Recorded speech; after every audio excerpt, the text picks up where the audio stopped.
Avant d'aborder le conseil d'administration, encore deux points importants sur l'Assemblée générale. Je voudrais attirer votre attention particulière sur l'article 9.17 du CSA qui prévoit que chaque membre effectif donc a une voix égale en Assemblée générale, sauf disposition statutaire particulière. Donc ça, c'est une introduction indirecte mais certaine du vote plural en Assemblée générale dans les ASBL. C'est une immixtion certainement du droit anglo-saxon où le vote plural est admis depuis bien longtemps. Donc ça, c'est très important parce qu'effectivement, un membre pourrait avoir autant de voix que les statuts le prévoient, c'est-à-dire que l'imagination, à nouveau, l'autonomie de volonté des associés fondateurs est extrêmement importante. C'est un point important à souligner. On peut effectivement apporter un inéquilibre, un déséquilibre dans l'Assemblée générale en fonction de la volonté des statuts. C'est aussi un point important lors de l'admission d'un nouveau membre, parce qu'un nouveau membre qui est entrant, à l'heure actuelle, il va de soi légalement que ce nouveau membre recevra uniquement une seule voix à l'Assemblée générale. Donc, l'introduction d'un nouveau membre effectif à l'Assemblée générale peut faire l'objet d'une révision des statuts. Je souligne ici, à ce moment, qu'il n'est pas prévu qu'il y ait une adaptation des statuts lorsqu'il y a un nouveau membre effectif qui entre dans l'Assemblée générale. Cette disposition est prévue pour les sociétés coopératives qui dit expressément l'entrée d'un coopérateur peut se faire sans modification statutaire. Il est admis depuis 1921/2002 que l'entrée d'un nouveau membre dans l'Assemblée générale ne fait pas nécessairement l'objet d'une modification statutaire. Il est évident maintenant qu'avec le vote plural, il faudra prendre une décision sur le fait que ce nouveau membre ait ou non une voix unique comme les autres, ou éventuellement reçoit un nombre plus important de voix pour voter à l'Assemblée générale. Dans ce cas, évidemment, il faudra prévoir une adaptation des statuts. Donc, cette fois-ci, je vais vraiment passer au conseil d'administration. Bon, le conseil d'administration, d'abord, il reçoit une nouvelle dénomination puisqu'il reçoit la dénomination d'organe de gestion. Il est toujours composé d'administrateurs dont la nomination reste une prérogative de l'Assemblée générale. Cela ne dit rien sur la présentation des candidats à l'Assemblée générale, ni sur le quorum qu'ils doivent recueillir pour être désignés. Donc là aussi, les statuts ont un rôle extrêmement important. Il est d'usage courant dans un certain nombre d'ASBL, notamment d'ASBL qui dépendent du secteur public, que la présentation des candidats soit réservée à une entité extérieure à l'ASBL. Et donc, ce mode de présentation peut être maintenu, mais il peut être maintenu que pour autant qu'il y ait effectivement des dispositions statutaires claires, éventuellement en référence à une disposition légale de l'entité extérieure, mais il n'en reste pas moins que c'est l'Assemblée générale qui formellement désigne les administrateurs, même si ceux-ci sont présentés par des entités extérieures. Donc, les caractéristiques des administrateurs restent également une prérogative statutaire. Donc, à nouveau, ici, les statuts sont particulièrement importants. Les administrateurs peuvent, selon le CSA, être soit des personnes physiques, soit des personnes morales. Mais il n'est pas impossible pour les statuts d'exclure, par exemple, que les personnes morales soient désignées comme administrateurs. Lorsqu'une personne morale est désignée comme administrateur, et là on se réfère à nouveau au livre 2, et non plus au livre 9 qui organise les ASBL, mais au livre 2 qui organise les règles communes à toutes les personnes morales, une personne morale peut être désignée comme administrateur pour autant qu'elle désigne une personne physique pour la pas remplacer, mais représenter. Ici, une nouvelle caractéristique a été introduite par le CSA. Il était de pratique parfois courante qu'une personne X était nommée en tant que personne physique comme administrateur et représentait également une personne morale qui était désignée comme administrateur. Cette personne, de facto, bénéficiait de 2 voix au conseil d'administration. Cette manière de faire est maintenant exclue par le CSA. L'article 255 prévoit qu'effectivement, une personne physique ne peut pas se représenter soi-même et représenter une personne morale au conseil d'administration. Donc ça, c'est un point important. On introduit ainsi une plus grande transparence et probablement un plus grand équilibre dans les conseils d'administration. Alors, les autres caractéristiques qu'un administrateur peut ou doit rencontrer peuvent être définies par les statuts. Il s'agit évidemment des qualités légales. Par exemple, faut-il avoir un certain statut? Faut-il être médecin? Faut-il être avocat? Faut-il être expert comptable, etc. Cette capacité légale rencontre aussi une capacité technique. A contrario des impératifs positifs, il peut y avoir des impératifs négatifs. Il est interdit de nommer comme administrateur certaines catégories de personnes. Ceci en tenant compte des lois sur les discriminations, soit de l'âge, soit du sexe, etc., ou raciales, de religieuses ou n'importe quoi. Mais certaines interdictions sont permises, comme par exemple, on ne nomme pas comme administrateur un député permanent de la province où se situe l'association. Donc, les interdictions sont possibles pour autant qu'elles respectent un certain nombre de règles qui interdisent les discriminations. Conseil d'administration, si le mandat commence par la nomination à l'Assemblée générale, il peut se terminer aussi. Il se termine nécessairement. Alors, il faut faire une distinction entre 2 types d'administrateurs. Il y a les administrateurs qui sont nommés à l'Assemblée générale, entre guillemets, ordinaires, annuels, pour un certain temps. Et puis, il y a ceux qui sont nommés dans les statuts. Ceux qui sont nommés dans les statuts gardent le droit de démission en tout état de cause. C'est la loi de 1921 sur la liberté d'association. Ils peuvent néanmoins être révoqués aussi. Mais contrairement aux autres administrateurs qui peuvent être révoqués ad nutum, c'est-à-dire immédiatement, la révocation d'un administrateur statutaire va entraîner une modification statutaire. Et donc, sa révocation demande non seulement un quorum et une majorité particulière, mais surtout demande une révision statutaire. Alors que pour la révocation d'un administrateur ordinaire, une simple majorité à l'Assemblée générale est suffisante. La suspension peut être envisagée aussi du mandat d'administrateur. Mais là, il faut évidemment que ce soit clairement organisé dans les statuts et qu'il y ait une procédure ad hoc administrative claire qui soit mise en place, qui respecte à nouveau les droits de la défense de l'administrateur. Alors, la fin du mandat, elle peut être parfois automatique en perdant une qualité qui était requise pour être nommé.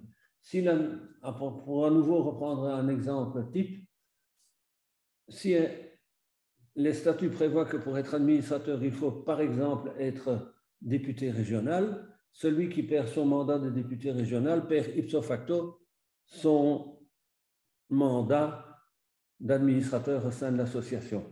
Mais à nouveau, j'insiste, il faut que les statuts le prévoient de manière claire.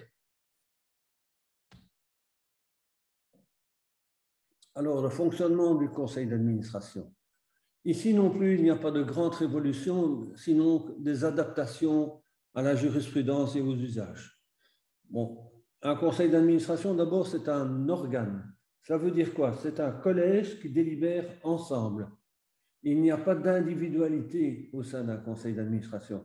Et d'ailleurs, la loi, le CSA, le dit clairement, si vous distribuez des compétences au sein du conseil d'administration, par exemple, l'un s'occupe du RH, l'autre des finances, l'autre d'autres choses, cette répartition n'est pas opposable au tiers.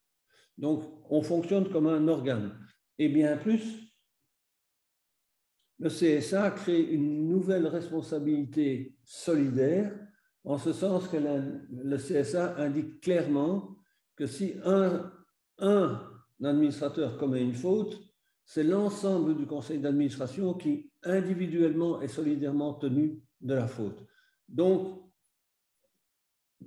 le CSA crée ainsi une solidarité entre les administrateurs extrêmement grande, ce qui organise un contrôle de l'un sur l'autre, bien entendu. Alors, les pouvoirs légaux du conseil d'administration. Les pouvoirs légaux du conseil d'administration sont le pouvoir résiduaire de ceux qui sont garantis légalement à l'Assemblée générale. Je vous ai dit que l'Assemblée générale avait des pouvoirs légaux exclusifs. Ces pouvoirs ne peuvent pas être délégués au conseil d'administration. Donc, par exemple, la nomination notamment des administrateurs, l'approbation des comptes et des budgets. Ce sont des facultés qui sont exclusivement réservées à l'Assemblée générale, qui ne peuvent pas être déléguées. Donc, mais en dehors de la petite liste des pouvoirs exclusifs de l'Assemblée générale, le conseil d'administration a légalement le pouvoir résiduaire, c'est-à-dire de faire tout ce qu'il faut pour gérer utilement et nécessairement l'association.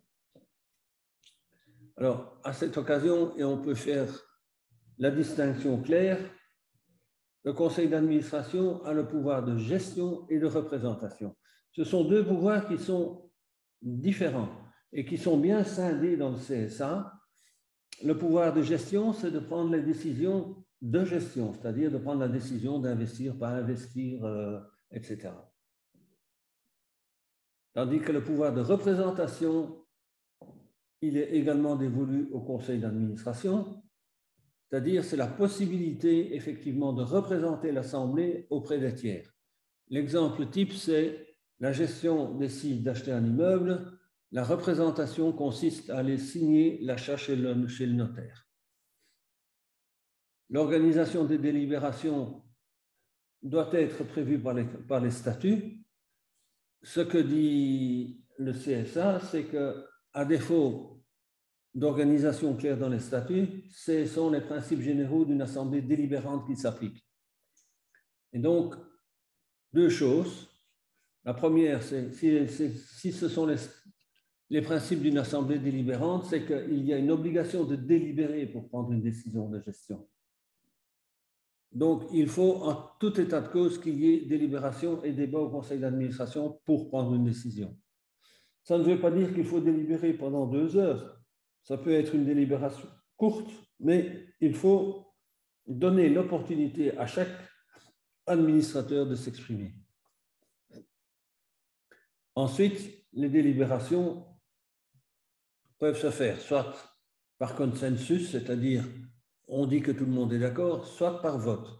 Si on l'organise par vote, il faut clairement organiser le quorum, c'est-à-dire le nombre d'administrateurs qui doit être présent ou éventuellement représenté, puisque le CSA autorise la représentation entre administrateurs. Elle organise même, à contrario, la possibilité qu'un administrateur représente plusieurs administrateurs.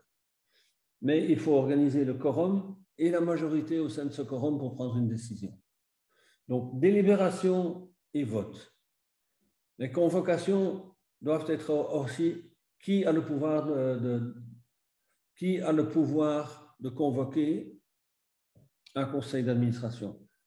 Il y a plusieurs possibilités. On peut le donner, par exemple, le pouvoir à un des membres du conseil d'administration, souvent ce sera le président, ou on peut prévoir effectivement dans les statuts que tous les premiers du mois, le conseil d'administration se réunit sans convocation expresse.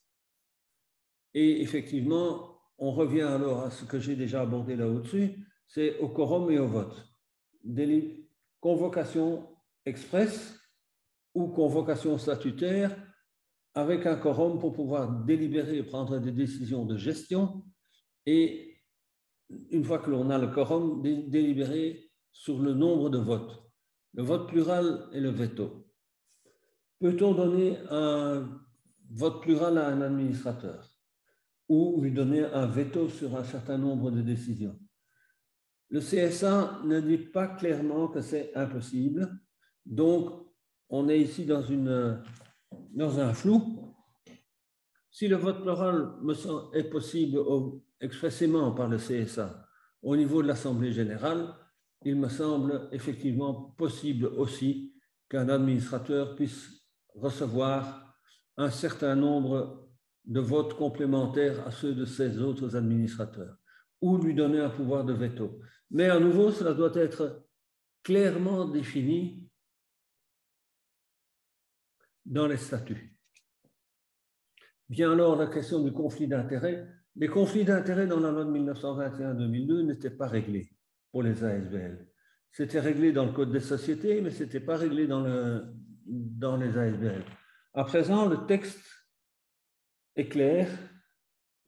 Quelle que soit la taille de l'association, quelqu'un qui a un intérêt patrimonial direct ou indirect en tant qu'administrateur au sujet débattu au conseil d'administration doit d'abord en informer ses autres administrateurs, et en plus ne peut pas participer ni au débat ni au vote.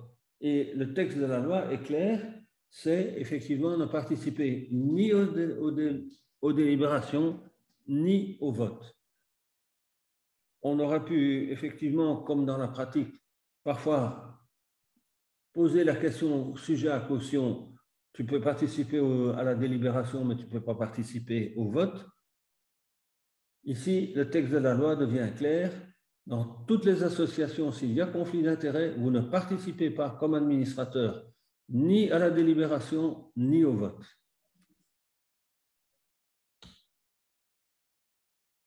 La délégation de pouvoir du CSA.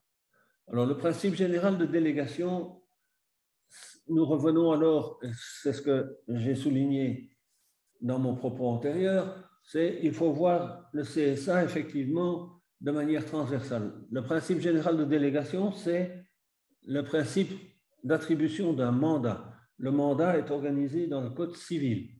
En tant que tel, ici, il n'est pas exclu par le CSA. Un grand principe, c'est que le conseil d'administration ne peut pas déléguer l'entièreté de ses pouvoirs à un autre organe statutaire ou à un seul administrateur. Le principe du collège et de la délibération doit toujours être maintenu. C'est la notion du mandat et c'est toujours effectivement une possibilité qui reste. La délégation générale n'est donc pas possible. Le bénéficiaire de la délégation doit être clairement désigné potentiellement dans les statuts. On peut évidemment pour un acte particulier déléguer à un administrateur soit la représentation, soit la gestion d'un point particulier, mais cela doit être prévu au moins techniquement dans les statuts. L'organe l'individu devient alors un organe de l'ASBL. Et effectivement, il devient un administrateur de fait, ce qui engendre notamment sa responsabilité d'une part à l'égard de l'ASBL et d'autre part à l'égard des tiers. Bon, la délégation de la représentation est possible, elle est cependant dévolue uniquement dans le CSA pour les ASBL, uniquement à des administrateurs, à 1, à 2, à plus, à tout le monde réuni. Donc ici aussi, il faut faire la part des choses entre la représentation et la gestion. Prendre la décision n'est pas l'exécuter. Les délégations particulières sont possibles. Alors, une des délégations courantes que l'on retrouve dans la pratique et qui est encadrée par le CSA, c'est la délégation journalière. Alors, la délégation journalière, c'est quoi? Dans le CSA, pour les ASBL, elle est définie comme étant la gestion des décisions nécessaires à la gestion quotidienne ou éventuellement à des décisions mineures qui n'engendrent pas la nécessité de reporter au conseil d'administrateur, ou alors des décisions urgentes. Donc ici, on rentre un peu dans la subjectivité et dans le flou. C'est quoi une décision mineure? C'est quoi une décision urgente? En matière de décision urgente, on peut prendre un exemple qui est souvent débattu et qui est difficile à cerner, c'est la révocation d'un travailleur pour faute grave. Vous savez que pour révoquer un travailleur pour faute grave, il faut agir dans les 3 jours. Est-ce que c'est urgent? Est-ce que ça peut rentrer dans le thème de la délégation journalière moyennant la référence à l'urgence, puisqu'il n'est pas toujours évident de pouvoir réunir un conseil d'administration avec le quorum suffisant dans les 3 jours pour révoquer le travailleur. Donc, la définition de ce qui est mineur et de ce qui est urgent devra faire probablement l'objet d'une jurisprudence dans le futur. Alors, la désignation du gestionnaire journalier dans le CSA, cette désignation est réservée au conseil d'administration. Par le passé, il y avait des discussions de savoir si l'administrateur délégué, puisque souvent c'est le titre qu'il recevait, était soit désigné par le conseil d'administration, soit directement par l'Assemblée générale. Ici, le CSA dit clairement que c'est une compétence du conseil d'administration. Et c'est d'autant plus une compétence du conseil d'administration qu'il y a une nouveauté qui est introduite, puisque le CSA dit clairement qu'il est désigné par le conseil d'administration qui doit le surveiller. Donc, on crée une obligation de surveillance dans le chef du conseil d'administration. Obligation de surveillance qui n'existait pas de manière expresse antérieurement au CSA, ni dans la loi de 2021/2002, mais qui maintenant est effectivement évoquée. S'il y a un réel devoir de surveillance de la délégation journalière, ce qui peut faire que si votre délégué fait une faute qui engendre soit un dommage pour la SBL, soit un dommage pour un tiers, que l'ensemble des administrateurs peuvent être tenus s'ils n'ont pas exécuté correctement leur devoir de surveillance. Alors, l'administrateur délégué à la gestion journalière doit-il être un administrateur ou peut-il être un simple préposé? Le CSA réserve maintenant la capacité de la gestion journalière à un administrateur. Donc, le délégué journalier est en fait son propre surveillant puisqu'il fait partie du conseil d'administration. L'opposabilité du gestionnaire journalier, bon, sa nomination doit faire l'objet d'une publicité. Ça, c'est comme antérieurement au CSA. Il n'y a pas. Et donc, ces pouvoirs sont effectivement opposables au tiers. Si l'on modifie les pouvoirs du délégué à la gestion journalière, en plus ou en moins de la définition donnée par le CSA, cette augmentation ou diminution de pouvoir n'est pas opposable au tiers. Donc, si vous faites un mixte entre l'obligation de surveillance du conseil d'administration et les obligations de publicité du pouvoir journalier, vous devez vous rendre compte qu'effectivement, il est hyper important que les statuts encadrent bien les missions des uns et des autres parce que, au moins en cas de conflit interne, on pourra définir quels sont les pouvoirs des uns et des autres et qui a fait ou non éventuellement une faute. C'est aussi important pour l'association à l'égard de sa propre responsabilité en tant que personne morale vers les tiers. On peut par exemple ici évoquer une responsabilité d'un médecin qui travaille au sein d'un hôpital. S'il fait une faute dans le cadre de sa pratique médicale, dans quelle mesure l'association sera-t-elle responsable en tant que personne morale ayant effectivement délégué ses compétences de gestion ou de représentation, ici en l'espèce de gestion. Bien.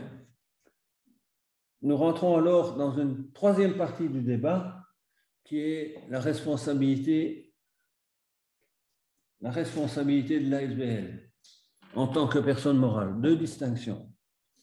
La responsabilité de la personne morale et la responsabilité individuelle. Il y a les responsabilités pénales et les responsabilités civiles. Alors, la responsabilité de la personne morale. La personne morale sera tenue des fautes à l'égard des tiers de ses préposés. Alors, qu'entend-on par préposé?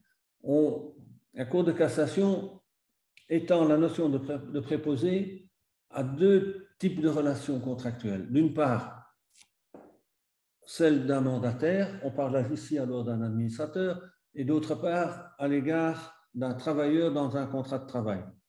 Il faut savoir que dans le cadre d'un contrat de travail, l'article 20 de la loi de 76 sur le contrat de travail limite la responsabilité personnelle des travailleurs. Et donc là, il y a un grand problème de discussion sur les responsabilités individuelles. Restent les responsabilités de la personne morale peut donc être divisée entre sa responsabilité à l'égard des tiers et sa responsabilité interne. Il y a deux grandes catégories de responsabilités, ce sont les responsabilités pénales et les responsabilités civiles. J'y reviendrai dans un débat prochain qui fera l'objet d'un autre exposé où nous aborderons de manière plus technique et plus approfondie les problèmes de responsabilité aussi bien pénale que civile, que de la responsabilité de la personne morale en tant que telle, que de la responsabilité individuelle, notamment des administrateurs et ou des travailleurs. Signalons déjà qu'un administrateur a une double responsabilité. Il a une responsabilité d'exécution de son mandat ou de son contrat avec l'association et il a une responsabilité à l'égard des tiers. Cette responsabilité individuelle, comme je viens de le rappeler juste avant, est solidaire avec les autres administrateurs. Donc, il est important d'encadrer le fonctionnement correct et formel du conseil d'administration dans la prise de décision, même dans la prise de décision individualisée d'un administrateur à l'égard d'un tiers.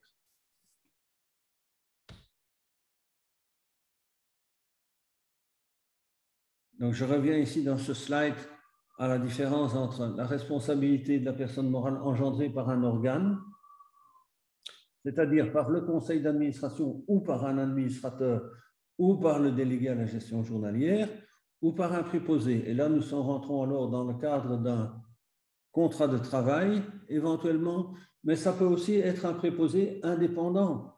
À ce moment-là, on retombe de nouveau dans le Code civil, où les articles 1384 du Code civil engendrent la responsabilité du commettant par la faute du commis. C'est-à-dire, celui qui donne le travail à faire peut engendrer sa propre responsabilité si celui qui l'a désigné pour faire le travail n'a pas été fait correctement. Et donc, ici, nous revenons effectivement sur le même slide.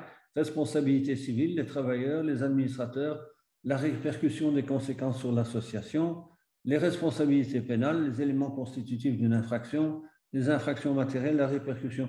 Ce n'est pas le sujet du jour, je ne vais pas m'étendre là-dessus, mais j'attire votre attention sur le fait qu'il y a des responsabilités civiles et des responsabilités pénales, soit pour les individus, soit pour les associations. Les deux peuvent être cumulés. Donc, ne croyez pas que si une responsabilité de l'un puisse effectivement engendrer une exemption pour la responsabilité de l'autre. Les deux peuvent être poursuivis en commun. Les transformations d'ASBL. Nous avons la liquidation, les scissions, les fusions et les opérations assimilées. Alors, la liquidation, c'est assez simple. Hein? Vous savez ce que c'est? On arrête et on met en liquidation. Le principe veut qu'on vend tout et on distribue. Pour les ASBL, il y a une différence par rapport aux sociétés commerciales, puisque dans les sociétés commerciales, on vend tout et on distribue le boni aux actionnaires.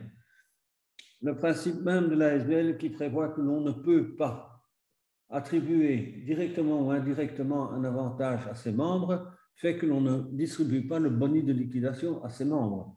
Et là, le CSA, tout comme la loi de 21, prévoit qu'en cas de liquidation et signé un boni, il doit être affecté à une association qui a peu ou prou le même but des intéressés. C'est la différence avec les sociétés commerciales. Les scissions et les fusions qui n'étaient pas organisées par la loi de 1921 des ASBL et qui a fait couler beaucoup d'encre en jurisprudence sont à présent organisées clairement par le CSA. Et mutandis mutandis, ce sont les mêmes règles que pour les sociétés commerciales. Alors, les opérations assimilées, ce sont les transferts d'universalité. Qu'est-ce que c'est une universalité? C'est au sein d'un patrimoine, une partie de ce patrimoine qui peut fonctionner de manière autonome, qui a ses propres recettes, qui a ses propres coûts et qui peut être individualisé au sein d'un ensemble. Cet ensemble individualisé peut être transféré à une autre entité. C'est ce qu'on peut qualifier d'apport de branche d'activité. Alors, c'est maintenant prévu aussi pour les ASBL. Et donc, c'est clairement réglementé maintenant par le CSA pour les ASBL et les opérations sont mutandis mutandis les mêmes que pour les sociétés commerciales. Sauf qu'il est prévu expressément que l'acceptation d'une branche d'activité universelle par une ASBL est de la compétence, non pas du conseil d'administration, mais de l'Assemblée générale. Alors, le livre 3, et là je vais interrompre pour faire une nouvelle pause.